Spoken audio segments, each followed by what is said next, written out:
Le processus de validation par les pairs est très lent, ça peut prendre des années, jusqu'à 2 ans. Et aussi, surtout, la difficulté de publier dans des revues internationales, même si on a un travail de qualité surtout au niveau des pays du Sud. Ce passage au modèle du libre accès se fait justement pour faire adhérer les chercheurs à la libéralisation de la communication scientifique et la mise en ligne gratuitement des travaux de recherche. Un petit schéma pour juste montrer, Monsieur le Président en a parlé tout à l'heure, donc c'est l'institution qui finance les travaux de recherche, il rédige, il cède les droits d'auteur à l'éditeur et il paye aussi les revues, les abonnements aux revues électroniques pour pouvoir y accéder. Sans oublier tout le travail qui se fait par la communauté d'évaluation. C'est le chercheur qui évalue d'autres travaux scientifiques, l'évaluation par les pairs. Donc il paye double fois, il cède ses droits d'auteur et il paye les abonnements électroniques pour accéder à ces articles, à sa production. Un bref historique du mouvement du libre accès. La première archive ouverte, c'est Archive, dans le domaine de la physique et mathématiques, qui a été créée en 1990. Il y a à peu près 110 000 documents qui sont accessibles gratuitement. Il y a REPEC, dans le domaine des sciences économiques, qui a 1 300 000 documents, et CockPrints, qui a été créé en 1994. Au niveau des revues en libre accès, la première revue, c'est PLOS, Public Library of Science, où on peut trouver 13 789 articles.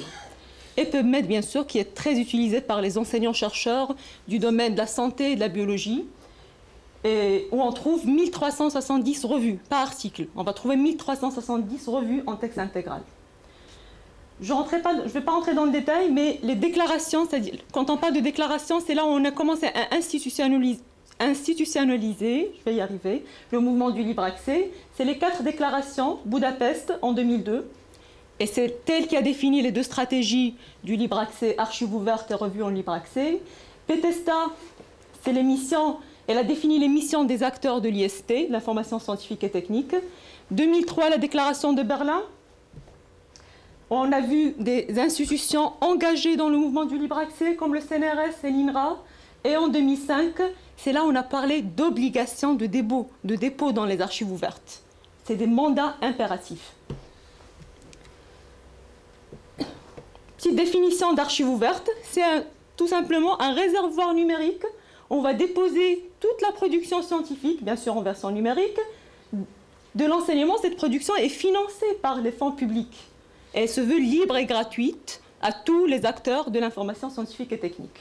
Bien sûr, on en a parlé hier, cette technologie, elle repose sur des standards internationaux, c'est l'OAI-PMH, qui permet à plusieurs moteurs de recherche, surtout les moteurs de recherche scientifiques, de moissonner les archives ouvertes. C'est-à-dire, quand on crée un dépôt institutionnel à l'université de Casa, il peut moissonner toutes les ressources, tous les travaux de recherche des archives ouvertes d'autres pays.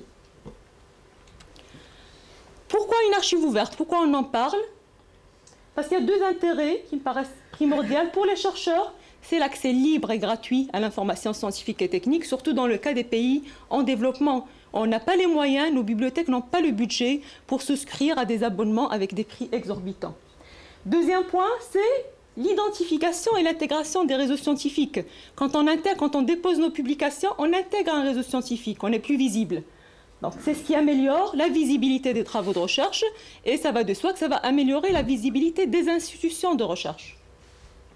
Pour les décideurs, 4 avantages. Le premier, c'est la mesure et l'évaluation de la production des laboratoires de recherche. On sait qu'actuellement, on n'a aucun moyen pour savoir combien de publications, combien de travaux de recherche est visible dans l'université. On n'a pas d'indicateur de calcul de mesure de la production scientifique. On va centraliser le patrimoine scientifique, il va être plus visible et ça va nous permettre de définir les priorités de recherche nationales de chaque université et les priorités de recherche nationales. Autre chose, quand j'insiste sur le point de la visibilité des chercheurs, c'est une étude qui est très intéressante de Harnad, un des initiateurs du mouvement du libre accès.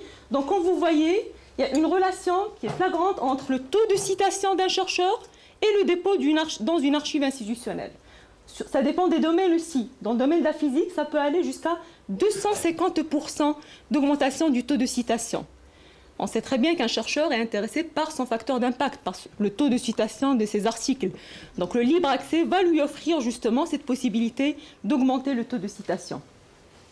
En sociologie aussi, ça dépasse les 150% d'augmentation du taux de citation.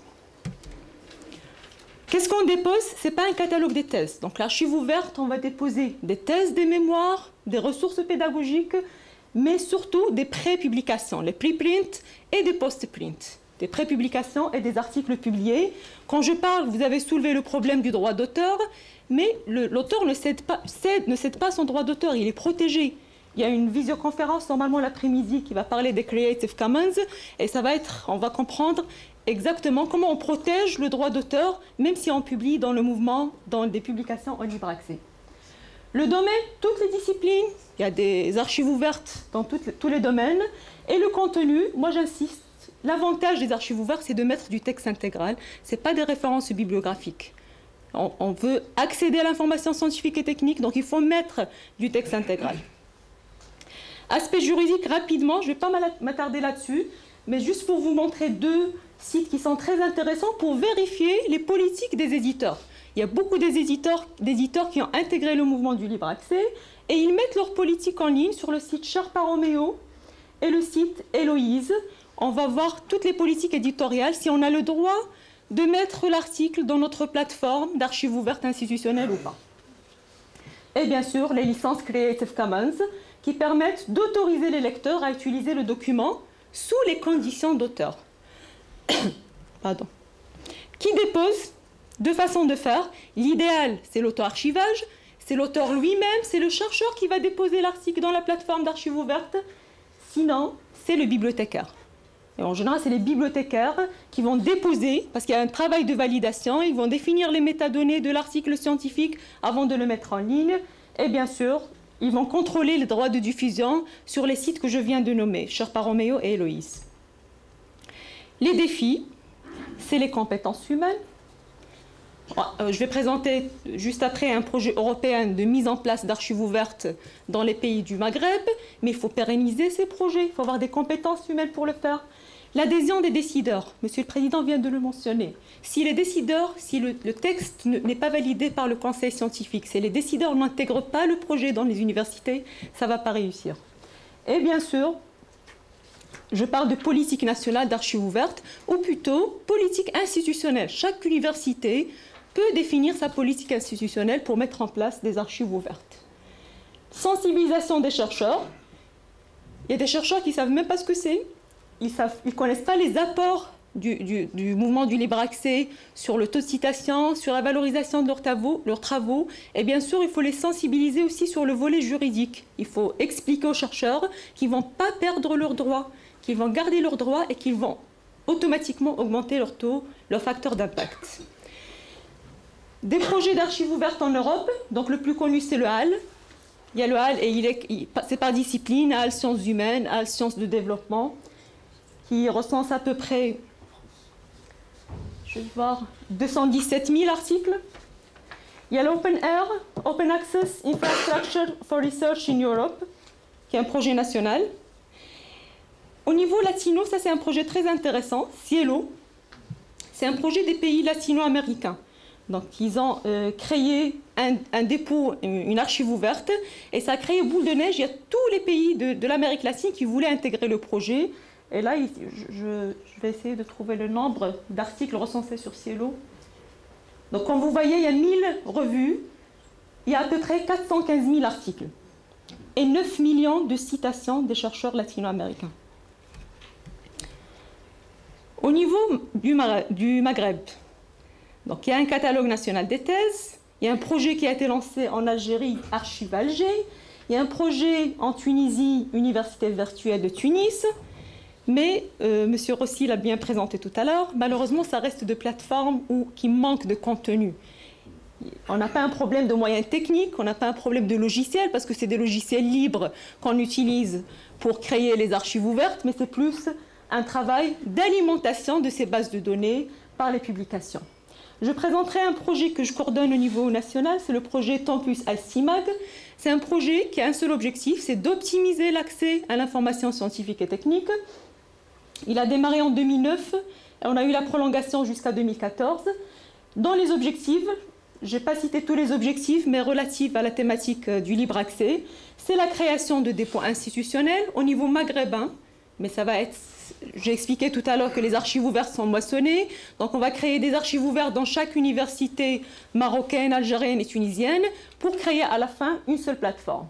Création d'un portail des ressources électroniques, mais c'est surtout des ressources électroniques en libre accès, et établissement une politique nationale des archives ouvertes. Je trouve que c'est le point sur lequel on travaille le plus, c'est de valider la politique par le conseil d'université et de faire vraiment que le projet Archives ouvertes fasse partie des priorités de nos décideurs, des présidents d'université. Réalisation. Donc on a mené une étude sur l'état de l'accès à l'information scientifique et technique au niveau maghrébin. Le rapport est disponible sur le site du icimag.org. Et le deuxième, actuellement, on travaille sur la création de dépôts institutionnels des universités maghrébines. Le projet pilote a été celui de l'université Hassan II Casablanca. Il n'est pas encore en ligne, donc si vous essayez d'accéder au site, à la plateforme, elle n'est pas encore mise en ligne. On est en phase d'alimentation de la plateforme DSpace. Là, on a changé de démarche. On a essayé une expérience en 2009. On a créé une archive ouverte à l'université Hassan II Casablanca, mais c'était un échec. La plateforme existe, mais il n'y avait pas de contenu. On n'avait pas eu les autorisations pour pouvoir mettre en ligne les publications. Dans le cadre du projet Tempus, on a travaillé avec un formateur espagnol. Il nous a proposé une démarche qui me semble intéressante. C'est de commencer par un échantillon. On va commencer à travailler avec qu'une seule faculté, avec 50 chercheurs exactement qui sont motivés et qui ont accepté de mettre leurs données sur cette plateforme. Et à partir de là, ça va créer boule de neige et ça va motiver tous les chercheurs de déposer justement de la plateforme Archives ouvertes de l'université Hassan II Casablanca, mais c'est un projet pilote. Il y a la faculté, l'université suisse qui en fait partie, et l'université Qadi Ayad également. Parfait. Je passerai la parole à monsieur professeur Bach pour nous présenter les résultats de l'enquête sur le chercheur marocain et le libre accès à l'IST. Merci. Bon. Donc j'enchaîne avec la présentation des résultats sur une étude quant à l'implication, la sensibilisation, la participation, la motivation du chercheur marocain à ce mouvement de l'open access ou du libre accès à l'information scientifique et technique. Alors l'objectif c'était de voir justement cette adhésion. Est-ce que d'ailleurs c'est au bénéfice de ce chercheur lui-même qui a du mal à pouvoir accéder à l'information dont il a besoin pour ses travaux de recherche. Et comme les bibliothèques ont du mal justement à maintenir un rythme d'abonnement à des revues prestigieuses, donc ça se répercute sur la qualité de son travail. Donc s'il n'a pas accès à une information de qualité, exhaustive, actualisée, sa recherche ne peut pas avoir les conditions justement pour être menée, pour être au même titre que celle qui est faite ailleurs dans les pays industrialisés. Alors les questions de recherche, on a essayé de répondre à ces questions. Y a-t-il des organismes marocains d'abord qui ont manifesté officiellement leur adhésion au mouvement de l'open access? Tout à l'heure,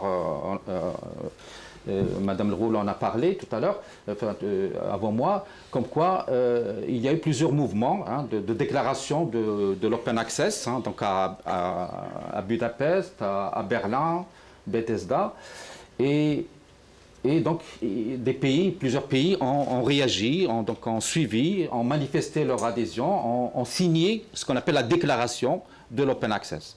Et donc, on est allé voir justement au niveau des documents diffusés par ces mouvements, est-ce que des organismes marocains se sont donc manifestés et ont signé justement cette déclaration de l'open access. Ensuite, on a été voir est-ce que il y a actuellement au Maroc des projets d'archives ouvertes. Bien sûr, l'IMIST a déjà mis Toubkal il y a plusieurs années, mais est-ce qu'il n'y a pas autre chose que Toubkal, puisque l'open access, ce n'est pas une affaire d'un seul organisme au niveau d'un pays, comme on le voit un peu ailleurs. L'open access ou les archives ouvertes, c'est une affaire d'université ou d'institut ou d'organisme. Ça n'a pas, disons, ça ne veut pas dire que c'est un seul organisme central qui doit, disons, chapeauter cette pratique.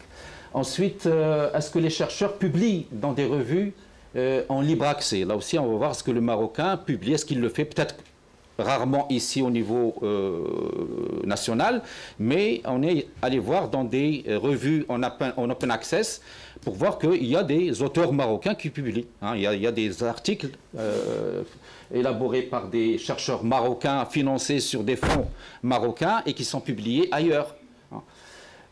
Ensuite, est-ce qu'ils auto-archivent aussi les résultats de leurs recherches en post-print, pré-print, peut-être des thèses aussi, des rapports, des mémoires, etc. Et quel est aussi le niveau de priorité du mouvement du libre accès par rapport à la politique de recherche du pays. Alors la méthodologie suivie, donc comme il s'agit d'aller voir est-ce qu'il y a un existant quelque part qui est accessible, donc on a utilisé des sources d'informations disponibles sur Internet. Et d'abord, dans la liste des pays signataires de la déclaration de Berlin, donc on l'a consulté, c'est un fichier Excel de plusieurs centaines de lignes, et on est allé voir s'il n'y a pas un organisme marocain qui a déjà, donc qui s'est manifesté et dont le nom apparaît. Donc on a vérifié dans la déclaration de Berlin, mais aussi dans celle de Budapest. L'appel de Budapest, là aussi, il y a des signataires. Ensuite, on a utilisé comme répertoire pour les archives ouvertes, donc des archives ouvertes, donc qui sont répertoriées par des moteurs spécialisés. Il y a l'OpenDOAR et il y a le ROAR aussi, donc qui sont spécialisés. Quand on veut chercher une archive ouverte, c'est une piste, disons, incontournable. On peut le faire sur Google, mais on n'aura pas des résultats exhaustifs et disons, pertinents. Ensuite, on a utilisé on a cherché au niveau des répertoires de revues en libre accès. Donc, il y a aussi un autre moteur qui s'appelle le DOAGE et qui recense, disons, une très grosse partie de tout ce qui est revue en open access. Et on a aussi consulté le portail des revues scientifiques marocaines de l'IMIST. Tout à l'heure, on l'a vu tout à l'heure dans la présentation précédente. Et on a aussi donc, été voir dans le catalogue national des thèses, Tobral, qui est censé, disons, donner accès aux thèses marocaines. Alors, pardon? Enfin. Alors, je suis dans les délais. Non, c'est très bien. On a parlé de Google, donc c'est bien. D'accord. Alors pour l'OpenDOAR et le ROAR, donc ce sont les moteurs spécialisés pour accéder à des archives ouvertes.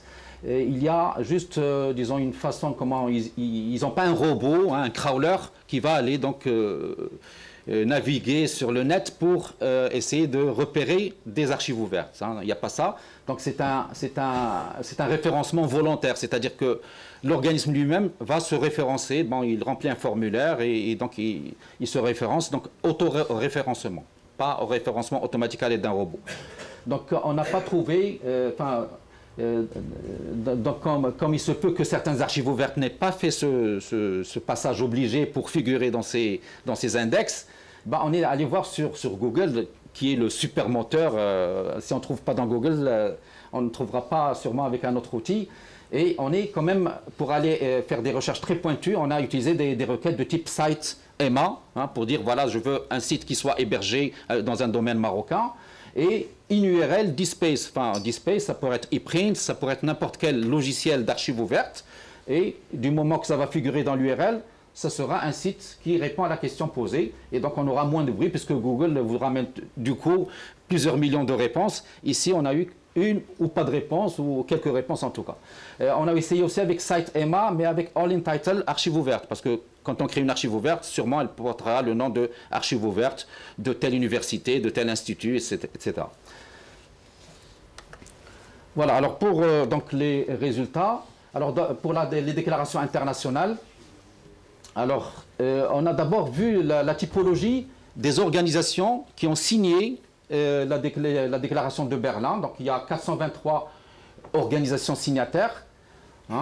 Et en termes de distribution de la typologie de ces organismes, 66% ce sont des universités, collèges, académies, higher education. Donc c'est le monde de l'enseignement supérieur. Donc il est prédominant, c'est eux qui sont les premiers intéressés, les premiers acteurs, les premiers fournisseurs, etc. Et ensuite, donc, il y a d'autres types, mais c'est juste pour voir que c'est les universités qui sont les premières concernées par ce mouvement de l'open access. Alors, donc, à la question, y a-t-il des organismes marocains? Eh bien, il y a un seul organisme signataire de l'appel de Budapest, et ce n'est pas une université. Alors, pour la déclaration de Berlin, qui est venue en 2002, un seul organisme a signé, un autre organisme a signé la déclaration de Berlin, et ce n'est pas aussi une université. Donc, les universités n'ont pas encore, disons, entamé donc, cet engouement, justement, pour ce mouvement de l'open access. Alors, pour les archives ouvertes marocaines qui seraient recensées dans les moteurs OpenDOAR, ROAR et OAISTER aussi, on l'a consulté, d'abord, il n'y a aucun dépôt institutionnel marocain qui est indexé dans ces moteurs, disons, qui sont connus au niveau mondial. Si on cherche une archive ouverte, ça va être à travers l'utilisation de ces moteurs-là. Donc, aucune ne s'est indexée de façon volontaire. Ce qui ne peut qu'ajouter à leur visibilité. Je ne sais pas si Topral le fait, Topral sera visible et les thèses dans Topral seront plus citées, ça donnera plus d'impact, etc. Donc les gens de l'UMIS n'ont pas encore, disons, renseigné le formulaire de OpenDOAR ou de ROAR pour dire voilà, nous existons, nous sommes donc Topral, l'archive ouverte des thèses marocaines. Par contre, on a trouvé celle de Tunis, l'université virtuelle de Tunis, qui offre quand même un contenu assez modeste encore. Et par contre, en Égypte, il y a quand même 6 universités qui sont présentes dans OpenDOAR. Et donc, d'abord, l'université américaine du Caire, le British University in Egypt, et puis d'autres universités, donc bien égyptiennes, qui sont là. Peut-être que ceux qui sont beaucoup plus proches du monde anglo-saxon ont beaucoup plus vite adhéré à l'open access. Alors ici, donc, c'est un site qui va disons, classer les archives ouvertes en termes d'impact qu'elles ont, en termes d'accès. Donc, au niveau mondial, il y a le Social Science Research Network. En tout cas, il y a un certain nombre d'archives ouvertes qui sont très connues, qui sont très consultées, très utiles pour la communauté des chercheurs.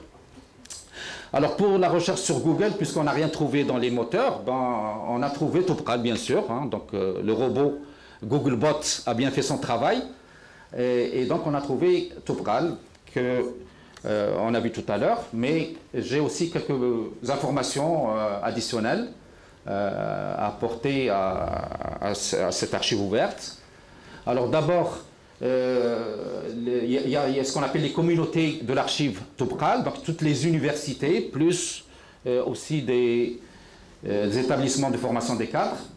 Alors d'abord, il faut savoir qu'une thèse, ou les thèses en particulier, ce sont des publications scientifiques qui ont subi un processus de validation encore plus sévère que les articles des revues peer-reviewed. Donc ce n'est pas juste une thèse faite par un étudiant, c'est quand même, il y a tout un jury qui a examiné, qui a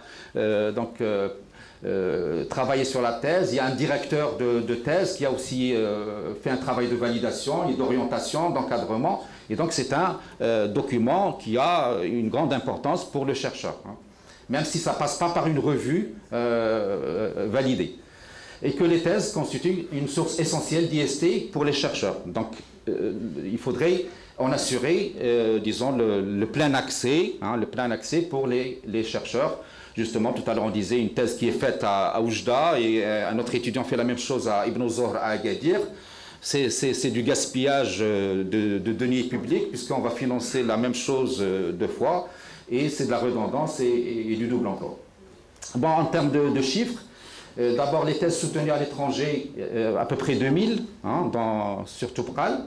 Il y a un choc qui est à 1815. Alors, dans Topral, c'est beaucoup plus du bibliographique. C'est vrai, c'est une archive ouverte censée contenir le texte intégral de la thèse. Alors, le fichier PDF de la thèse, c'est-à-dire la version électronique. Donc, pas besoin d'aller à la bibliothèque pour récupérer le document s'il est disponible et si on a le droit. On peut se connecter donc, à l'archive ouverte et télécharger le document en quelques clics. Bon, donc il y a quand même des Et il faut juste disons, résumer de tout ça qu'on a un fort potentiel. Il y a plusieurs centaines, milliers plutôt de thèses qui sont soutenues dans nos universités et on n'en envoie que 8225. C'est-à-dire qu'on a une visibilité uniquement sur 8225 thèses au niveau de Topral. Alors que normalement, on devrait viser l'intégralité, l'exhaustivité plutôt, de ce type de publication. Alors en termes de dispersion, 39% c'est l'université Mohamed V. Alors celles qui sont déposées en texte intégral, puisque sur Topral, les 8225 sont toutes bibliographiques et une certaine partie est disponible en texte intégral. C'est-à-dire que vous avez la thèse en format électronique, tous les documents. Donc là aussi, il y a l'université d'Agdal qui, donc, en termes de contenu en texte intégral, qui est beaucoup plus présente. Alors pour les revues en accès libre, là on a consulté DOAJ, donc c'est le Directory of Open Access Journals, donc les revues en accès ouvert. Et donc on a trouvé quand même, il y a 1, 2, 3, 4, 5 et 6 revues en accès libre indexées dans ce moteur. Donc c'est bon, ça donne beaucoup plus de visibilité à la revue, aux articles et aux chercheurs qui ont publié à leur niveau. Alors que pour le portail scientifique des revues marocaines de limistes, il y en a moins, donc 2, 4, 6. Et il y a un chevauchement, donc il y a 4 revues qui sont indexées dans les deux. Et donc il y a un travail justement, puisque c'est open access, donc il y a un travail de référencement pour que le document soit visible le plus possible et non pas uniquement au niveau d'un seul site. Alors pour PubMed Central, là on était voir est-ce que des chercheurs marocains publient dans cette base de données. Et bien sûr, c'est le texte intégral, on parle du texte intégral de leur document. Donc il y a quand même 60 chercheurs de Hassan II, de l'université Hassan II, donc ils sont indexés dans PubMed Central. Qadi Iyad c'est 116, Fez c'est 190 et donc Rabat donc c'est 59. Donc il y a quand même une présence, mais elle est encore assez timide. Voilà, alors en termes de conclusion, on peut dire que nos universités ne sont pas encore inscrites dans le mouvement de l'open access. Donc on est encore loin, on est encore au balbutiement, et on n'a pas encore dans une logique où on va, disons, capitaliser, on va donc tirer profit de ce mouvement, puisque la plupart des chercheurs, des gens du domaine, disent que ce sont les pays en développement qui vont le plus bénéficier de ce mouvement. Donc il y a un manque à gagner énorme pour le chercheur marocain en tout cas, si les autorités marocaines de recherche scientifique ne réagissent pas rapidement et pour rendre accessibles les publications scientifiques issues de recherches financées sur des fonds publics. Donc c'est juste une question de décision à prendre rapidement. Moi je me rappelle, en faisant ma thèse à l'étranger, pour me donner mon diplôme, pour le quitus, il fallait que je upload, donc j'upload ma thèse au format électronique PDF avec la charte graphique qu'il m'avait donnée au niveau du serveur TCO central, et 2 jours après on m'a envoyé un document que j'ai imprimé et là j'ai pu retirer mon diplôme. La thèse ILAN, c'est dans une archive ouverte disons au niveau national, et comme elle a été faite dans une université publique, elle est donc utilisable par l'ensemble de la communauté de recherche. Bon, alors au niveau des autorités universitaires, donc il faudrait, ce que nous proposons, ce sont juste des recommandations, donc promulguer une loi pour le libre accès à la production scientifique financée par les fonds publics, valider la politique des archives ouvertes par le conseil de l'université, donc obligation de dépôt, instaurer un mode d'évaluation des chercheurs sur la base des dépôts dans l'archive institutionnelle. Si un chercheur publie, dépose, c'est à son avantage et ça lui fait gagner des points. Ce n'est pas juste un réservoir de documents gratuits. Et puis trouver des bailleurs de fonds pour financer les projets, organismes de recherche, RD, etc. Puisque les revues, alors je ne sais pas si on l'a précisé, les revues en accès libre sont des revues validées. Hein. Il y a ces peer-reviewed, hein. C'est des revues qui ont un comité de vérification, donc de validation, et elles ont donc un contenu de qualité au même titre que les revues payantes. Hein. Sauf que l'auteur doit payer sa publication. D'accord. L'auteur, quand il envoie son article à cette revue Open Access, il doit payer les frais de publication. Bon, c'est pas lui qui le fait, c'est peut-être son laboratoire, son université ou un bailleur de fonds. Voilà, il faut aussi travailler sur les chercheurs, donc il faut sensibiliser, organiser des journées d'information, mener des enquêtes pour mesurer les degrés de connaissance et former les chercheurs à l'auto-archivage. Hein. Ce n'est pas très difficile d'auto-archiver, donc on remplit un formulaire, et puis bon, enfin, il faut juste une petite formation à faire, et tout le monde pourrait auto-archiver tout seul, sans passer par l'intermédiaire de quelqu'un d'autre. Et puis, donc, au niveau de l'organisation du travail, il faudrait constituer des équipes pour impliquer tous les acteurs, hein, qu'ils soient chercheurs, décideurs, bibliothécaires, informaticiens, juristes, etc. Et puis aussi faire du benchmarking pour mobiliser surtout des financements.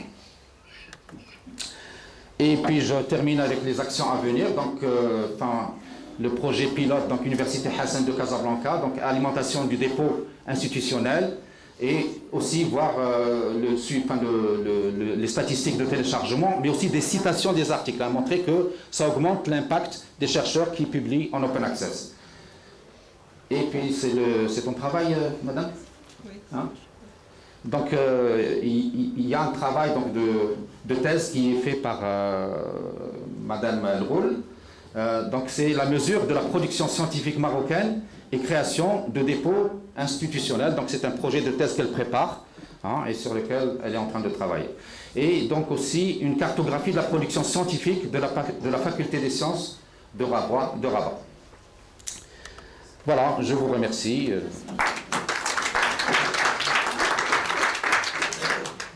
Bien, je vous remercie également, madame Roul-Sebachir, pour ce travail très intéressant et de qualité. Merci. Merci. Pardon. Vous intervenez.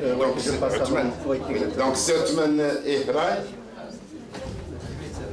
sur la propriété juridique de la création digitale native.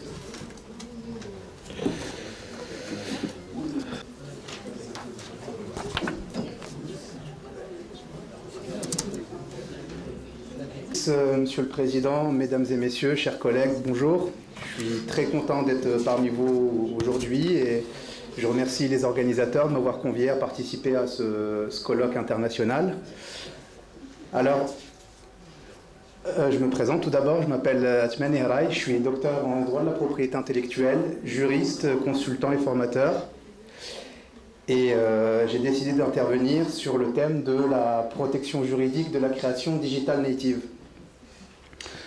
Alors ce n'est un secret pour personne, les technologies de l'information et de la communication ont profondément transformé les secteurs de la recherche et de la création, que celle-ci soit technologique, technique, littéraire, artistique ou scientifique.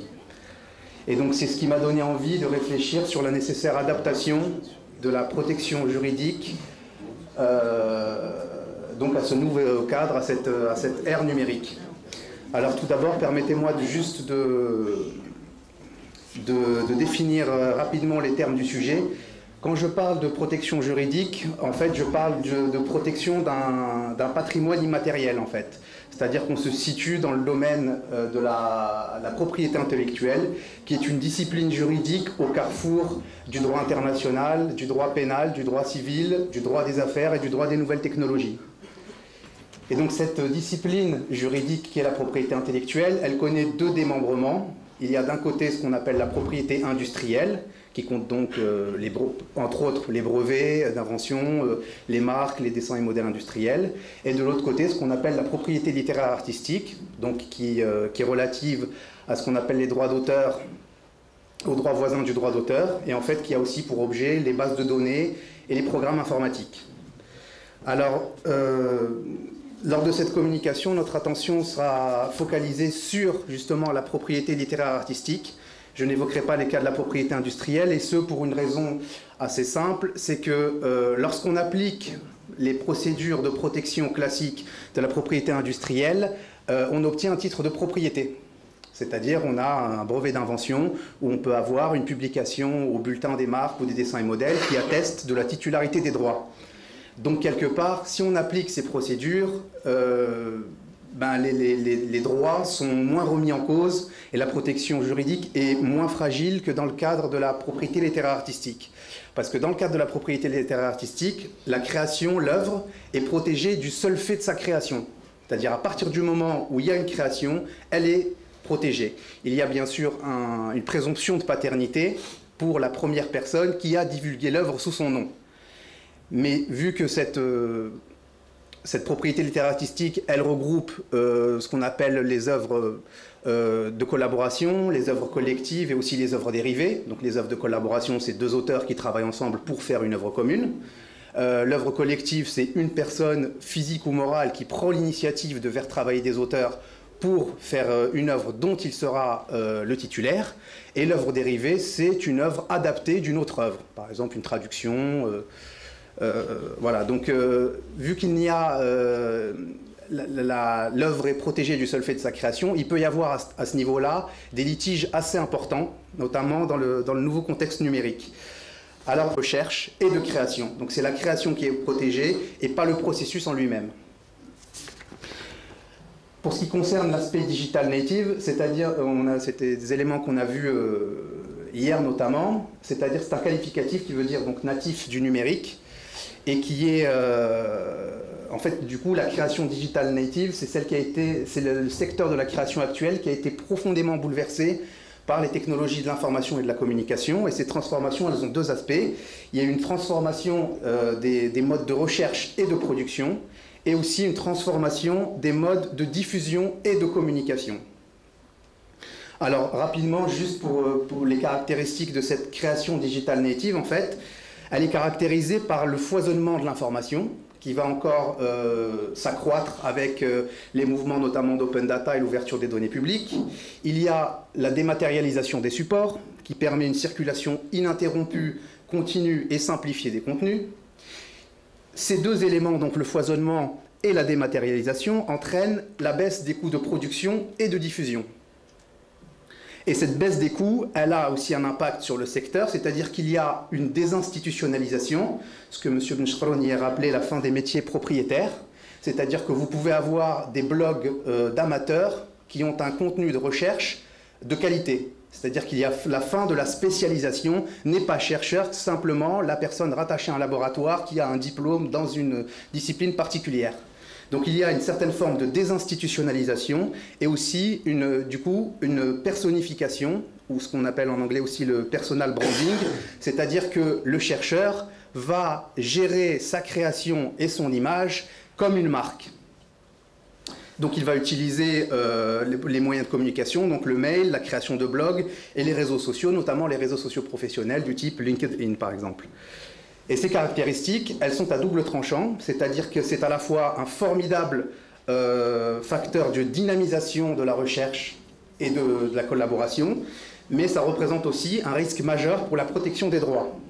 Et ces risques majeurs, ils sont d'autant plus importants quand on les met en balance avec des nouveaux enjeux en présence qui sont ceux du droit du citoyen 2.0, donc le droit d'accès à l'information, à la culture, à la connaissance, au savoir, mais aussi le droit au respect de la vie privée et de la protection des données personnelles qui rend quelque part le contrôle du réseau assez difficile à mettre en place.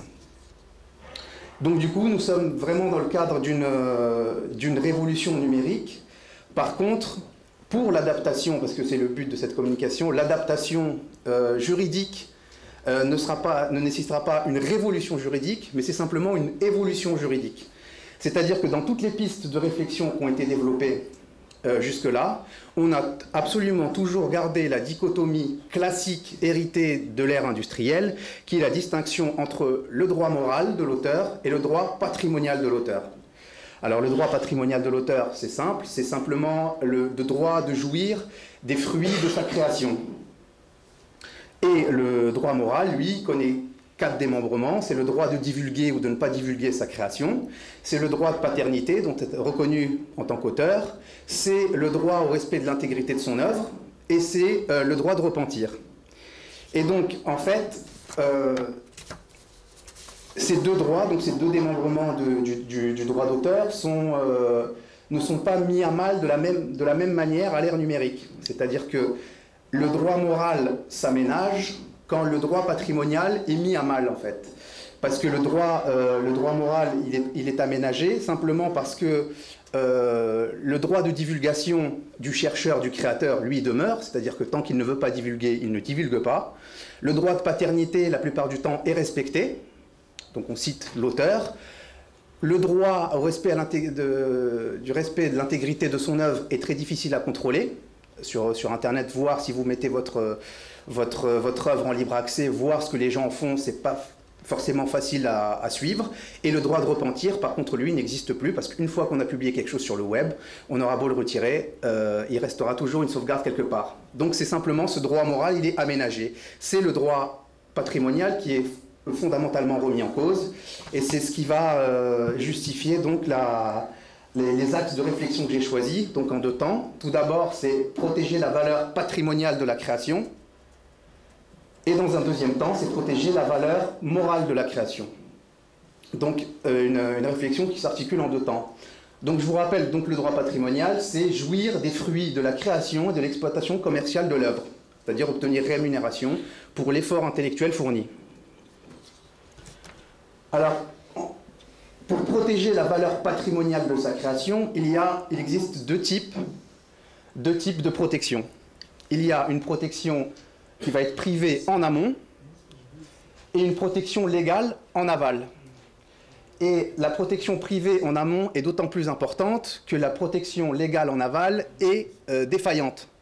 Et on va voir pourquoi elle est défaillante et pourquoi il faut vraiment mettre l'accent sur la protection privée en amont. Alors pour protéger son œuvre, à l'ère numérique, le créateur a un certain nombre de moyens à mettre en place. Le premier qui est intéressant, c'est l'utilisation d'un démembrement de son droit moral pour protéger son droit patrimonial. Parce que tout à l'heure, on a dit que parmi un des aspects du droit moral, c'est le droit de divulguer ou de ne pas divulguer sa création. Donc le droit patrimonial, tant que vous n'avez pas divulgué votre œuvre, vous ne pouvez pas être piraté. Donc objectivement, il faut déjà centrer son attention là-dessus, et même si c'est difficile à l'ère de la communication et de l'instantanéité, de protéger quand même les travaux de recherche et de ne pas tout de suite partager le contenu. Donc jouer avec la non-divulgation. Le deuxième procédé, comme je l'ai dit tout à l'heure, il est difficile dans le cadre de la propriété littéraire artistique, puisque l'œuvre est protégée du seul fait de sa création. Il faut s'aménager, et qu'on ne peut pas avoir de titre de propriété, il faut s'aménager des modes de preuve. Ça ne sera jamais des titres de propriété, mais ce sera des modes de preuve. Alors ces modes de preuve, il y a un système qui a été développé en France qui est très intéressant, qui est celui de l'enveloppe solo. C'est-à-dire que vous pouvez envoyer à l'Institut national de la propriété industrielle une enveloppe scellée, et qui sera en fait une preuve de l'antériorité de vos droits, simplement. Et donc cette enveloppe, l'Institut national de la propriété industrielle la reçoit, la scelle au laser et l'ouvrira en cas de litige, et ça sera une preuve de votre antériorité. Si on n'a pas un mécanisme comme ça, ce qu'on peut faire aussi, c'est s'envoyer à soi ou à un tiers un courrier recommandé qu'on n'ouvre pas, parce que le cachet de la poste fera foi, et qu'on aura la possibilité à ce moment-là, ça ne sera pas une preuve de paternité ni de titularité des droits, mais ça sera au moins une preuve d'antériorité en cas de litige. Ça, c'est des modes de protection